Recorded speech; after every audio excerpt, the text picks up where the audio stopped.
আসসালামু আলাইকুম, welcome to YouTube channel student CM. তো আজকে আমি যে কথাটা নিয়ে ভিডিও বানাচ্ছি, মানে যে টপিকটা নিয়ে ভিডিও বানাচ্ছি, এটা হচ্ছে আমার টায়ার। আমি আমার সাইকেল নতুন টায়ার ইনস্টল করছি সামনে। তো আমি যে টায়ারটা ইউজ করতেছি সিএসটি প্রো, যেটা নতুন আসছে, এর আগেও আসছে, এই আবার স্টক আউট হয়ে গেছে, আবার আসছে টায়ারটা মার্কেটে। এখন আপনার সব জায়গায় পেয়ে যাবেন, ইমাম সাইকেল স্টোরে পেয়ে যাবেন। আমি ওই জায়গা থেকে নিয়েছি। তো ওটার মার্কেট প্রাইস আপনার 35 থেকে 4,000 টাকা জোড়া। আর আমি যে পিছিয়ে যেটা চারটা ইউজ করতেছি ম্যাক্সি সুকম, এটা জাতীয় টায়ার সবাই ইউজ করে স্ট্যান্ড জগতে। আর এটার প্রাইস আপনার 7,500 থেকে 8,000 টাকার মধ্যে পেয়ে যাবেন। যাদের বাজেট হাই তারা এটা ইউজ করতে পারেন ম্যাক্সি সুকম, যাদের বাজেট একটু লো তারা সিএসটি প্রো ইউজ করতে পারেন।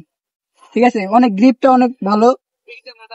আমি আজকে লাগাইছি, লাগানোর পরে চালাচ্ছি, গ্রিপটা ভালোই পেলাম। আপনারা নিতে পারেন, সিএসটি প্রো নিতে পারেন। ম্যাক্সিমাম যাদের বাজেট একটু হাই তারা ম্যাক্সিমাম ইউজ করতে পারেন, আর বাজেট একটু লো সিএসটি প্রো ইউজ করতে দিতে পারেন। আমি যে দুইটা টায়ার, আগে দুইটা টায়ারের গ্রিপ কিরকম আমি এখন ইউজ করি না সিএসটি, আগে ম্যাক্সিস টায়ার ইউজ করছি। তো সামনে যে সিএসটি টায়ার আমি ইউজ করার পর আপনাদের আবার রিভিউ দিব 1 বছর বা 6 মাস পরে। আমি রিভিউ দিয়ে বলবো কিরকম গ্রিপটা কিরকম পাইছি। আর আমি এখন আপনাদের কিছু স্থান দেখাই, চলেন।